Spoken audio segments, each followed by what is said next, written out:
नमस्कार, मैं हूं प्रवीण दुबे। अमूमन हम रोज आपसे मुलाकात करते हैं एक खास प्रोग्राम लेकर 8 बजे 7:56 पर, लेकिन आज थोड़ा वजह है कि हम थोड़ा पहले आए हैं। मेरी आपसे दरख्वास्त है कि किसी खास सोच का, किसी मजहब का चश्मा पहनकर यदि आप टीवी देखते हो तो उसको उतार लें। वो चश्मा जिसमें फलों पर थूक लगाने वाले एक शख्स को खास मजहब से ही पहचाना जाता है, वो चश्मा जिससे हिंदुस्तान पाकिस्तान का क्रिकेट मैच देखते हैं हम, वो चश्मा जिससे खेल छोड़ के बाकी सब कुछ दिखाई देता है, जिस चश्मे से पढ़ी और बढ़ाई जाती हैं नफरतें, वो चश्मा उतर जाएगा तो आप समझ पाएंगे कि इंसानियत क्या है, दोस्ती क्या है। हैरत है कि जितनी तेजी से बढ़ते हैं नफरत के वीडियो, इंसानियत के किस्से उस रफ्तार में लोगों तक क्यों नहीं पहुंच पाते। मैं ये सब क्यों कह रहा हूं? इसकी वजह शिवपुरी में इंसानियत और मोहब्बत के दो किरदार अमृत और मोहम्मद कय्यूम, इनकी पूरी कहानी भी बताऊंगा आपको। वो कहानी जिसमें सवाल भी भरपूर हैं और संवेदनाएं भी।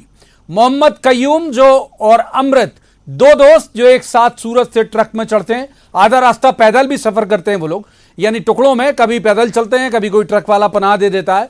कुल मिला के जब वो शिवपुरी पहुंचते तो ट्रक में चढ़े हुए थे। मजदूर हैं दोनों। बीच रास्ते में अमृत की तबीयत खराब हो जाती है। कहा यह जाता है कि शायद उसे लू लगी थी। ट्रक में चढ़े बाकी लोग कोरोना संक्रमित समझकर अमृत को इस बीमार हालत में ट्रक से नीचे उतार देते हैं, लेकिन कय्यूम से यह सब देखा नहीं जाता। वो अपने दोस्त के साथ बीच रास्ते में ही नीचे उतर जाता है, दोस्त को बचाने की पूरी कोशिश करता है, सड़क पर खड़े होकर राहगीरों से मदद की गुहार लगाता है। प्रशासन जागता है, दोस्त के साथ अस्पताल तक पहुंचा भी दिया जाता है, लेकिन अमृत को बचा नहीं पाता। पहले उसे बचाने की जद्दोजहद, फिर लड़ाई उसे यूपी के उसके गांव बस्ती तक पहुंचाने की। सवाल यह है कि जब मजहब की लकीरें खींची जाती हैं तो लोग ये क्यों भूल जाते हैं कि आखिरी वक्त में इस लकीर के ही उस पार से ही आता है कोई। जब अपने ही दूरियों की लकीर खींच चुके होते हैं तब खैरख्वाह बन जाता है कोई। सवाल यह है कि इंसानियत की ये कहानियां नफरत के किस्सों की तरह हर कान तक क्यों नहीं पहुंचाई जाती। सवाल दम तोड़ चुके अमृत के भी हैं, सवाल मोहम्मद कय्यूम के भी हैं, उन तमाम लोगों से जो नाम पूछकर नफरत करना सिखा रहे हैं, जो अपने ही जात भाई से बीमारी के खौफ में किनारा कर गए। सवाल सिस्टम से भी है, समाज से भी है और दोनों राज्यों की सरकारों से भी कि सूरत से ट्रक में भेड़ बकरियों की तरह क्यों चढ़े थे मजदूर। क्यों मोहम्मद कय्यूम की पुकार समय रहते नहीं सुनी गई। जीते जीते उसका दोस्त अमृत घर नहीं पहुंच पाया। लाश को घर पहुंचाने में भी इतनी देरी क्यों? एक के बाद एक सवाल हैं और जवाब तो देना होगा, लेकिन पहले आपको दिखाते हैं एक रिपोर्ट, देखिए।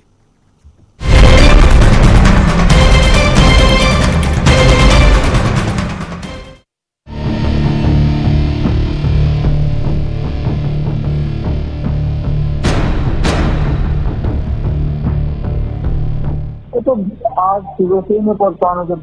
जब मुझे भी तारीख की रिपोर्ट तभी से मैं परेशान हूँ। जैसे वो सीधा सीधा करे, जल्दी बॉडी को घर से पहुँचा, अंधकार हो जाए तो अच्छा ही रहेगा सर। मैं ये आवाज मोहम्मद कय्यूम की है जो किसी भी कीमत पर अमृत को एमपी के शिवपुरी से यूपी के बस्ती उसके गांव ले जाना चाहता था।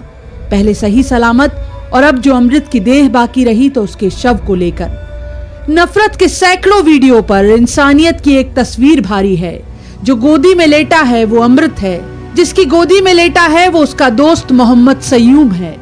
अमृत को तो कोरोना की दहशत में ट्रक से इस हालत में नीचे उतार दिया गया था, अकेले सड़क पर, लेकिन कय्यूम ने उसका साथ नहीं छोड़ा।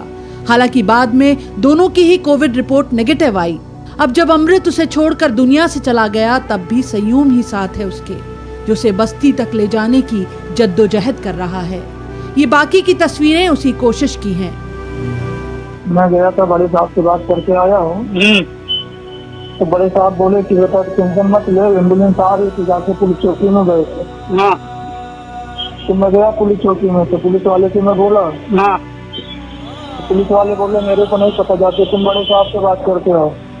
जब बड़े साहब से मैं सामने से बात करके आ रहा हूँ आपस में से, तो ऐसा क्यों करते हो पुलिस वाले? तो फिर अभी कोई सुनवाई नहीं हुई, मतलब अभी बॉडी का कोई इंतजाम नहीं हुआ? अभी कोई इंतजाम नहीं है, अभी एम्बुलेंस आई नहीं है। न्यूज़ 18 भी इस लड़ाई में पूरे समय कय्यूम के साथ खड़ा रहा और इस वक्त भी बार बार लगातार ये चंद तस्वीरें आपको दिखाने का हमारा मकसद इतना ही है कि सय्यूम की मंजिल आसान हो सके। वो अमृत को जीते जी घर नहीं पहुंचा पाया, लेकिन उसके परिवार को अमृत के आखिरी दर्शन करा सके। एमपी और यूपी की सरकारें क्या इस गरीब की अपील पर कान देंगी, करेंगी इस मजलूम की सुनवाई? न्यूज़ 18 कर रहा है सवाल और जवाब तो देना होगा। तो कय्यूम को सलाम बनता है यहां पर वाकई, और इस वजह से भी बनता है, ऐसे माहौल में बनता है जब चिन्हित किया जा रहा हो किसी खास कौम को कि ये कोरोना फैलाने में ये लोग मददगार हैं। और शुक्र है कि कोरोना नहीं निकला अमृत का पॉजिटिव, और अमृत जो है वो लू के कारण शायद उसकी डेथ हुई थी। अभी कोई बहुत ऐसी पोस्ट कॉज ऑफ डेथ जो है वो हम तक नहीं पहुंची। संभव है कि शिवपुरी के हॉस्पिटल में ये तय कर दिया गया होगा पोस्टमार्टम के बाद कि क्यों डेथ हुई। मुद्दा केवल यही है कि जीते जी यदि वो नहीं ले जा पाया अपने दोस्त को सकुशल घर, तो कम से कम उसकी बॉडी तो वहां तक पहुंच जाए। और जो हमारे संवाददाता है उनसे जो हमें सूचना मिली है, शिवपुरी के संवाददाता अशोक अग्रवाल जो बता रहे हैं, वो बता रहे हैं कि उनके घर में, अमृत के घर में शायद कोई मेल मेंबर नहीं है, 5 उसकी बहनें हैं, लिहाजा बॉडी लेने कोई आ नहीं सकता, तो मजबूरी है कि उसे लेके कय्यूम को ही जाना होगा। एक खास पैनल हमारे साथ जुड़ा हुआ है, सबसे पहले उनका परिचय मैं आपसे करा देता हूं।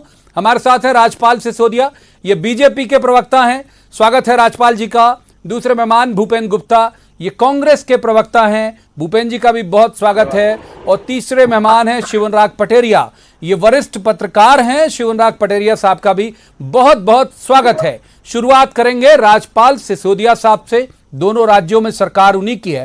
राजपाल जी, आपने देखी खबरें, लगातार सड़कों से ऐसी खबरें आ रही हैं एक्सीडेंट की, हर जिले से आ रही हैं। ये ठीक है कि ये मजदूर आपके यहाँ के नहीं हैं, लेकिन आपके यहाँ से होके जा रहे हैं और उसी दरमियान, उसी दौरान उनकी डेथ हुई। कुछ मदद का आश्वासन करेंगे सर इन्हें?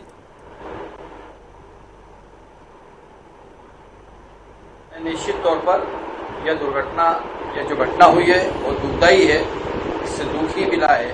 मैं श्रद्धांजलि देते हुए ये जरूर कहना चाहता हूँ कि यह जो हमारे मजदूर बंधु, ये हमारे जो श्रमिक भाई है, ये जो मध्य प्रदेश से पास आउट होकर उत्तर प्रदेश और बिहार के लिए निकल रहे हैं, महाराष्ट्र इत्यादि से आकर, इनके लिए मध्य प्रदेश सरकार ने समुचित व्यवस्था करने का काम किया है। सेंधवा के हमारे महाराष्ट्र सीमा के बैरियर से लगाकर तो उत्तर प्रदेश की सीमा तक के बीच में हमने हजारों बसों की व्यवस्था करने का काम किया है।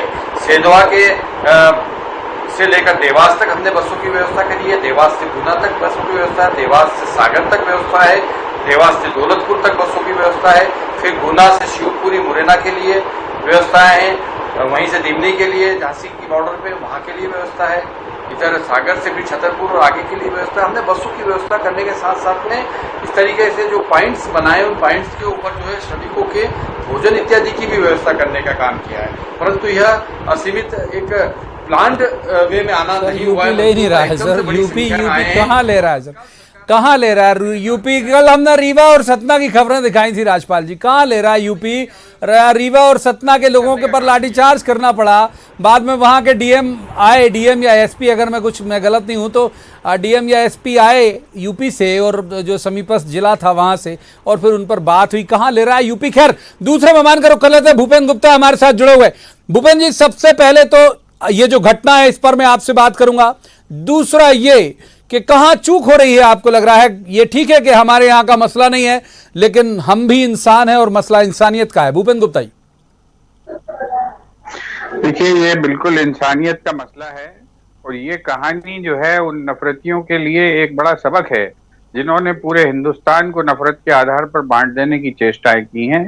ये एक प्रेम, एक दोस्ती, एक मोहब्बत और एक ये कहना चाहिए कि एक ये अमर कथा हो जाएगी। ये जो तस्वीर आपने दिखाई है, ये कथा अब कभी समाप्त नहीं होगी। ये दोस्ती का जो है एक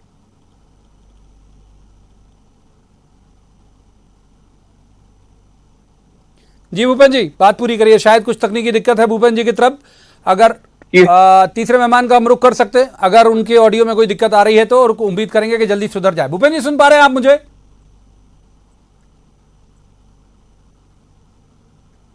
संभवतः कुछ दिक्कत है। शिवनराग पटेरिया साहब का रुख करेंगे हम। शिवनराग पटेरिया वरिष्ठ पत्रकार हैं, बहुत अच्छे राजनीतिक विश्लेषक हैं। पटेरिया साहब, वही सवाल, इनसे तो हमने पॉलिटिकल बात कर ली, आपसे मैं करूंगा सामाजिक बात, जिसके लिए आप पहचाने भी जाते हैं। कितने वायरल होते हैं सड़क पर नोट थूक के फेंक देने वाले वीडियो, कितने वायरल होते हैं किसी फल वाले का फल पर थूकता हुआ वीडियो, वो देश के कोने कोने तक पहुंच जाता है। ये तस्वीरें जिनमें प्रेम है, ये क्यों नहीं पहुंचती सर? आप प्रवीण जी कहते हैं ना, एक मछली सारे तालाब को गंदा करती है। कुछ प्रतीक बन जाते हैं और जब प्रतीक बन जाते हैं तो वो आज की सोशल मीडिया पर बैठे ठाले लोगों को काम का एक अवसर उपलब्ध करा देते हैं। दरअसल एक पॉलिटिकल एजेंडा होता है जिसके तहत ये सारी चीज़ें तैयार की जाती हैं। हिंदुस्तान का जो समाज है, जो संस्कृति है, मिलजुल के रहने की है। जिन इलाकों से मैं आता हूँ वहाँ पर हम ताजिए के नीचे से भी निकलते थे और गुर्राखों में भी जाया करते थे। दरअसल ये दिक्कत समाज में नहीं है, ये दिक्कत राजनीति में है, सियासत में है, और सियासत की इसी दिक्कत ने हिंदुस्तान को दो फाड़ जैसा कर दिया है। और सबसे बड़ी बात है कि अगर इस दो फाड़ से आपको बचाना है तो अमृत जैसी तस्वीरें, उनके दोस्त की तस्वीरों को हमें हाईलाइट करना पड़ेगा। हमें बताना पड़ेगा कि हिंदुस्तान वो नहीं है जो आप नोटों में देखते हैं, जो थूके हुए नोटों में, फलों में देखते हैं। आप असली हिंदुस्तान उसी जिम्मेदारी को हम निभा रहे हैं सर। दूसरे दोस्त को उस समय जबकि उसे मालूम है कि क्या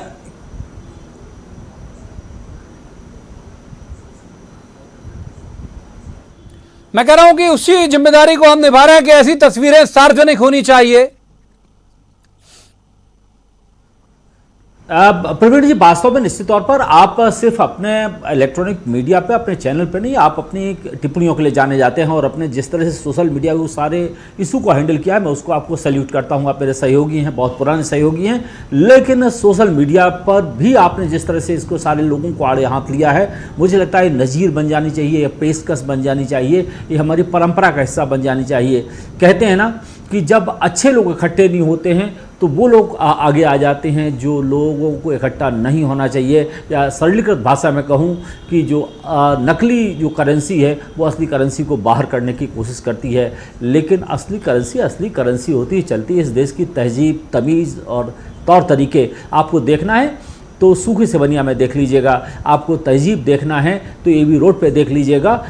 हजारों लोग मिशन में लगे हुए हैं, जहाँ सरकारें फेल हो रही हैं वहाँ समाज पास हो रहा है। तो ये सबसे बड़ी तारीख है कि इस तारीख में इस बात को लिखा जाएगा कि सरकारें जहां असफल साबित हो रही थी वहां समाज सफल साबित हो रहा था। जिनका सर्वोत्तम महाराष्ट्र ने ले लिया, जिनका सर्वोत्तम गुजरात ने ले लिया, और जब उनको ज़रूरत पड़ी तो उनको लात मार के बाहर कर दिया। मुझे लगता है ऐसे औद्योगिकरण को, ऐसे विकास को कम से कम दूर से नमस्ते कर लेना चाहिए। ऐसे क्या आप जिन लोगों से आप अपनी इंडस्ट्री खड़ी करते हैं उनको 2 महीने वेतन नहीं दे सकते हैं, उनको रख नहीं सकते हैं, उनको घर सुरक्षित नहीं पहुंचा सकते हैं? वादे तो बहुत होते हैं। मुझे लगता है इस सब पर भी कहीं ना कहीं बात जरूर होना चाहिए। समाज पे हम बात करते हैं, संस्कृति पर बात करते हैं, लेकिन सोशल रिस्पॉन्सिबिलिटी जो इंडस्ट्रीज की है, जो राज्य सरकारों की है, उस पर भी हमें खुल के बात करना चाहिए। वक्त है जब इंट्रोस्पेक्शन करें, हम झांक कर देखें कि हमारी औकात क्या बची है। ठीक बात है। अगर भूपेन जी तक आवाज जा रही है तो एक बार भूपेन जी का रुख करेंगे। भूपेन जी, जो आपकी बात अधूरी रह गई थी उसे पूरा करें। और दूसरा ये कि आपको, चूंकि आपका भी अच्छा अभी कुछ दिक्कत है शायद भूपेन जी को, तो हम एक बार राजपाल सिसोदिया जी का रुख कर लेते हैं। राजपाल जी, दोनों जगह सरकारें आपकी हैं, यहाँ भी आप बीजेपी है, वहाँ भी बीजेपी है, क्यों कोऑर्डिनेशन में कुछ ऐसी दिक्कत आ रही है? कई जगह से खबरें आ रही, सतना से भी, रीवा से भी, कि वो कोऑर्डिनेशन नहीं बन पा रहा है दोनों राज्यों के बीच मजदूरों को सुरक्षित लाने ले जाने में। भूपेन जी, माफ कीजिए राजपाल जी।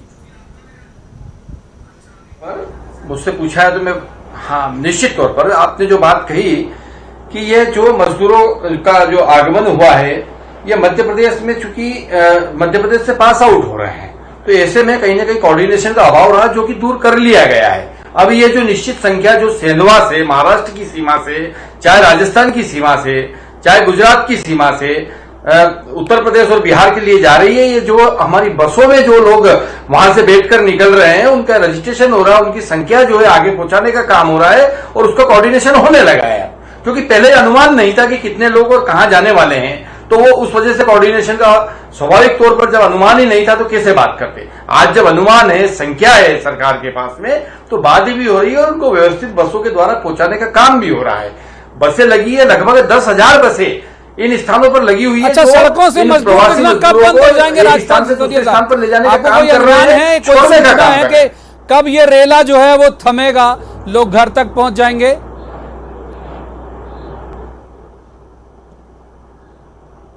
नहीं, देखिए क्या हो रहा है, मैं आपको बताना चाहता हूं। जैसे महाराष्ट्र की सीमा से अंदर प्रवेश कर रहे हैं मध्य प्रदेश में श्रमिक, तो महाराष्ट्र सरकार भी मध्य प्रदेश सरकार को बताने की स्थिति में नहीं है, वो भी नहीं बता पा रहे हैं। ऐसे राजस्थान से प्रवेश कर रहे हैं, राजस्थान वाले भी नहीं बता रहे हैं। होना यह चाहिए था कि इन सरकारों को ट्रेनें बुलवाकर ट्रेनों से इनको छुड़वाना चाहिए था, जैसे मध्य प्रदेश सरकार ने छुड़वाया है। लगभग हमने 250 ट्रेनों से हमारे मजदूरों को बुलाया भी और छुड़वाया भी है। तो इस प्रकार से इन सरकारों को भी चाहिए था, महाराष्ट्र सरकार को चाहिए था, राजस्थान सरकार को चाहिए था, या कम से कम अगर ये ट्रेन से नहीं छुड़वा पा रहे थे तो सीमावर्ती सीमा से जब ये हमारे मध्य प्रदेश में प्रवेश कर रहे थे तो इनको कॉरेस्पॉन्डेंस करना चाहिए, बताना चाहिए था, परंतु नहीं बताया। अचानक से एकदम से जब ये लोग हमारे प्रदेश में प्रवेश कर गए तो उसके तत्काल बाद मध्य प्रदेश के संवेदनशील मुख्यमंत्री माननीय शिवराज सिंह चौहान जी ने लगभग 10,000 बसों की व्यवस्था करके इन लोगों को पैदल न चलना पड़े, इस दृष्टि से बसों की व्यवस्था करिए। परंतु जो चल पड़े वो चल रहे हैं रास्ते में। बहुत सारे लोग जो है वो जो पॉइंट्स बनाए जहां से बसें मिलना है वहां से आगे निकल चुके हैं, तो अब उनको खाली बस आगे नहीं मिल पा रही है, परंतु रास्ते में भी रोक के उनको लोडिंग वाहनों से भी छोड़ने का काम जो है समाज सेवी संस्थाएं और अन्य अन्य ट्रांसपोर्टर्स वगैरह कर रहे हैं। सारी व्यवस्थाएं, जहां तक आदरणीय शिव अनुराग पटेरिया जी कह रहे थे कि यहां समाज पास हुआ है, निश्चित तौर पर हमारा ये जो संवेदनशील समाज है इसने भी एक व्यवस्था पैरेलल खड़ी करने का काम किया है। और यह जो महामारी है, यह जो कोरोना का संकट है, ये समाज और सरकार मिलकर सामंजस्य से जब इसका सामना करेंगे तो निश्चित तौर पर ठीक बात है सर, ठीक बात है। दूसरे मेहमान का रुख कर लेते हैं। हालांकि हम चाह रहे थे कि भूपेन जी रहते हैं हमारे साथ, लेकिन कोई तकनीकी दिक्कत के कारण शायद वो जुड़ नहीं पा रहे हैं। शिव अनुराग पटेरिया साहब का एक बार और रुख करूंगा मैं, आऊंगा राजपाल जी अधिवक्ता राज और शिव अनुराग पटेरिया साहब का रुख एक बार और करूंगा। पटेरिया साहब, ये जो पूरा मसला है, आपको लगता है कि कहां पर कोऑर्डिनेशन में चूक हुई है राज्यों के बीच, इंटर स्टेट भी, और फिर जो राज्यों का जो एडमिनिस्ट्रेशन है वो भी क्या इस तरह का आकलन कर पाया कि कैसे हालात बन जाएंगे और उससे निपटना कैसे है? देखिए, जहां सरकारीकरण होगा, जहां पर वहाँ ये दिक्कतें पैदा हो जाएंगी। सरकार भले ही शासन करती हो लेकिन वो भरोसा पैदा नहीं कर पाती है जो असरकारीकरण पैदा करता है, जो समाज पैदा करता है। मुझे लगता है समाज पे हमें भरोसा करना चाहिए। देखिए कि आपको मजदूरों का मालूम नहीं है, आपके यहाँ जो लोग नौकरी करते हैं, जो आपके यहाँ काम काज करते हैं, आपके श्रम विभाग को मालूम होता है, आपके इंडस्ट्री को मालूम होता है। आपके यहाँ से एक जगह से मूवमेंट होता है तो तत्काल आपको खबर होती है, आप करना नहीं चाहते। दिक्कत यह है कि सरकारों की इच्छा शक्ति नहीं है, उनका सर्वोत्तम ले लिया और जब संकट आया तो उनसे नमस्कार कर लिया, राम राम कर ली। मुझे लगता है बहुत खराब चेहरा सरकारों ने प्रस्तुत किया है। खासतौर से महाराष्ट्र और गुजरात सरकारों को लेकर मुझे बहुत ही अफसोस है, जिनसे आपने अपने राज्य को खड़ा किया, उनको आपने तबाही के वक्त में बचाव नहीं किया, उन्हें सुरक्षा नहीं दी। क्या आप 2 महीने तनख्वाह नहीं दे सकते थे क्या? जितना वो लोग पैदल जा रहे हैं, आज भोपाल के अखबारों में खबरें हैं कि लोग आसाम तक साइकिलों से जा रहे हैं, यानी 2500 किलोमीटर गुजरात से निकलकर, 2500 किलोमीटर महाराष्ट्र से निकलकर। क्या होता है? लोग, नेपाल के लोग फंसे हुए हैं। मुझे लगता है सरकारों को जागना चाहिए। 2 महीने का समय हो गया, 2-4 दिन नहीं है। अब बड़े तंत्र की आप बात करते हैं, आप हाईटेक होने की बात करते हैं, लेकिन आप कुछ नहीं करते हैं। कहते हैं ना कि लंबी जुबान है और जो कुछ नतीजा है वो आपके सामने है। अच्छा, ये आपको जो सवाल मैंने राजपाल जी से किया, आपका कुछ अंदाज है कब तक आपको लगता है सड़कों पर ये जो हुजूम है, ये जो दर्द है, ये जो मजबूरी है, जो सिसकी है, ये बंद हो जाएगी? पटेल साहब, ये आपको जो सवाल मैंने राजपाल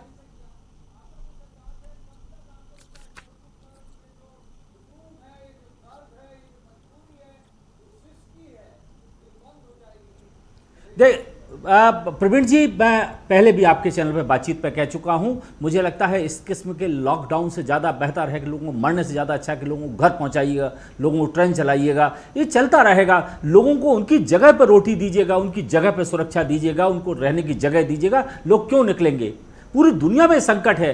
क्या अमेरिका से खबरें आ रही हैं कि लोग इस तरह से भाग रहे हैं? लेकिन दिक्कत ये है कि हिंदुस्तान में जब वक्त आता है तो जो हमारा सरपरस्त होता है, जो हमारा मुखिया होता है, वो सबसे पहले भागता है। तो मुझे लगता है जिन उद्योगों ने, जिन सरकारों ने, जिन निकायों ने इनकी सेवाएं ली थी, उनकी खबर लेना चाहिए कि हुजूर आपके मजदूर क्यों भागे, उन्हें आपने जगह क्यों नहीं दी, उनको आपने शरण क्यों नहीं दी। अरे भैया, 2 महीने का समय यानी 60 दिन, आप 60 साल से इंडस्ट्री चला रहे हैं और 60 60 दिन के लिए आप अपने मजदूरों को नहीं रख सकते हैं। शर्म आती है ऐसी इंडस्ट्रीज पर मुझे और ऐसी तरक्की के ऊपर।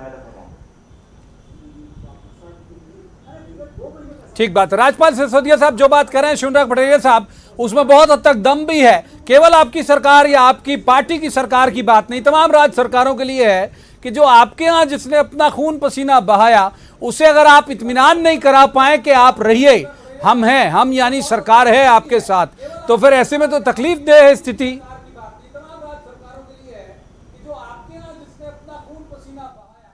पर मध्य प्रदेश में तो हमने ये करने की कोशिश करी है।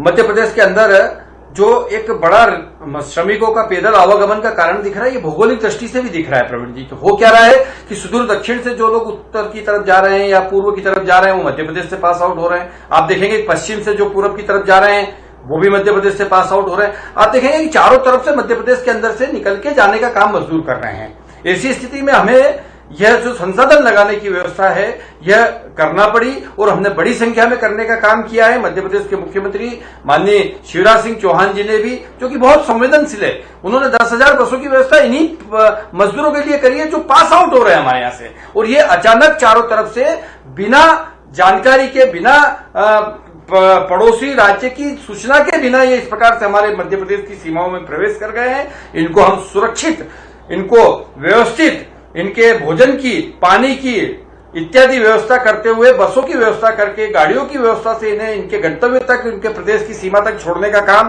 कर रहे हैं। यह व्यवस्था हमने सुचारू बनाने का काम किया है। आप देखेंगे कि अगले 2-3-4 दिन के अंदर ये सारी व्यवस्था एकदम से लाइन अप होती दिखेगी।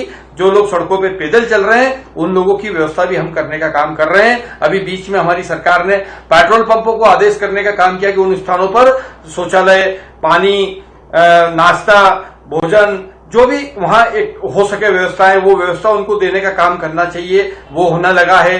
सड़क किनारे जितने भी हमारे जो सामाजिक संस्थाओं ने व्यवस्थाएं करी है, उन व्यवस्थाओं को और पुष्ट करने के लिए सरकारी स्तर से भी उनको मदद करने का काम हो रहा है। क्योंकि सरकार के तंत्र कम पड़ गए, इतने ज्यादा एकदम से लोग आ गए हैं, तो उन तंत्र के साथ में सामाजिक संगठनों को सरोकार करके सरकार और समाज मिलकर फिर से आते हैं विपदा की घड़ी एक बार मूल विषय पर फिर से आते हैं। शिवराज पटेरिया साहब का रुख करेंगे मूल विषय के साथ। शिवराज पटेरिया साहब का रुख करेंगे। पटेरिया साहब, कोरोना जितना खतरनाक हुआ जितना और कितने दिन होगा इसकी कोई अभी तक गारंटी नहीं है।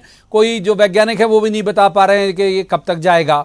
लेकिन कोरोना की आड़ में जो हुआ, कई जगह हुआ, ये जो सांप्रदायिकता का जहर भी कई जगह बोया गया, इसे कितना खतरनाक मानते हैं आप पटेरिया साहब?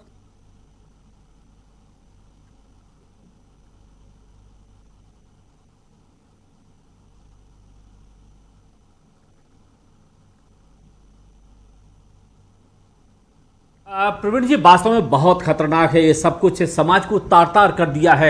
एक तरफ समाज का वो चेहरा है कि लोग आपको मट्ठा दे रहे हैं, आपको दूध दे रहे हैं, लस्सी दे रहे हैं, चाय पिला रहे हैं, लोगों को आप ट्रांसपोर्ट कर रहे हैं, खुद कर रहे हैं। मालवा से जो खबरें आ रही हैं, और एक वो खबरें हैं कि एक व्यक्ति को गुना के आसपास टक्कर लग गई और जब उसने मदद मांगी तो लोग उसका मोबाइल छीन कर भाग गए। गुना में जब ट्रक पलटा गुना के आसपास, तो जब मजदूर मारे गए तो मदद करने के स्थान पर उनके जेवर, उनके गहने, उनकी संपत्ति को छीन लिया गया।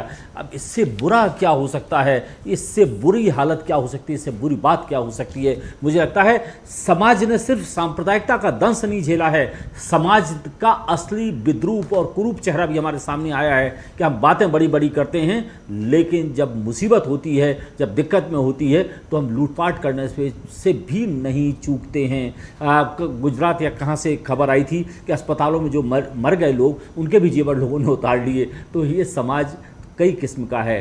जो अच्छे लोग हैं, जो मदद करना चाहते हैं, जो साथ चलना चाहते हैं, वो लोग भी हैं। ये समाज की बुराई है, ये इससे सहमत हूं मैं। एक बार राजपाल सिसोदिया का रुख दोबारा कर लेते हैं सर, यदि वक्त रहा तो आऊंगा पटेरिया साहब आपके पास। राजपाल सिसोदिया साहब, सरकार आपकी है, आपने कहा बहुत सारे इंतजाम कर रहे हैं, उससे इनकार नहीं है, दिखता है कई बार वो इंतजाम। मैं सिर्फ ये कहना चाहता हूं, इसी मोहम्मद कयूम वाले मसले को लेकर क्यों कलेक्टर शिवपुरी को बात नहीं करनी चाहिए? कलेक्टर बस्ती से, ये भी आईएएस हैं, वो भी आईएएस हैं, दोनों जगह सरकारें आपकी है कि भाई एक बॉडी है, कैसे जा सकती है? इसका कोऑर्डिनेशन का कमिट कर दीजिए कुछ के कैसे जा पाएगा उसका शव।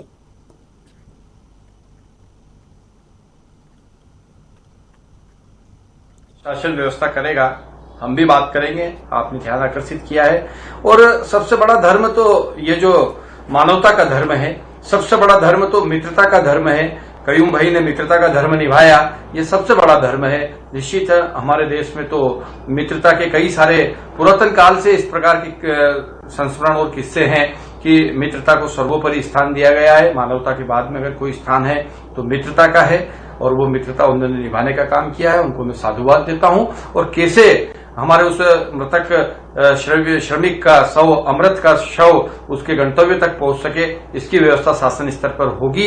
इस बात को लेकर भी मैं ध्यान आकर्षित वहां के स्थानीय प्रतिनिधियों का और शासन के प्रतिनिधियों का कराने का काम करूंगा। चलिए साहब, आपकी बात का मैं उम्मीद करता हूं कि ये अमल में जरूर आए। बहुत बहुत शुक्रिया दोनों मेहमानों का। हम भूपेंद्र जी से सवाल नहीं ले पाए कुछ तकनीकी दिक्कत की वजह से, लेकिन मैं जाते जाते अपने तमाम दर्शकों से अपील जरूर करूंगा कि कोरोना कभी ना कभी खत्म होगा जरूर। भले ही अभी इसकी डेडलाइन नहीं है, लेकिन यदि इस तरह का कोई जहर पनपेगा अपने समाज में तो उससे समाज खत्म होगा, वो जहर खत्म नहीं होगा। लिहाजा अपने अंदर की इंसानियत जिंदा रखिए। हर कौम, हर धर्म और हर समाज के लोगों की मदद करिए। जितना संभव हो सकता है आप करें। सरकारों का मुंह नहीं देखें, बल्कि अपनी इंसानियत के तकाजे के आधार पर लोगों की मदद करते रहें। तो आज की इस चर्चा में इतना ही। कल किसी खास मसले पर खास पैनल के साथ रात 8 बजे बैठेंगे और कहेंगे जवाब तो देना होगा। तब तक आप देखते रहिए न्यूज़ 18 मध्य प्रदेश छत्तीसगढ़।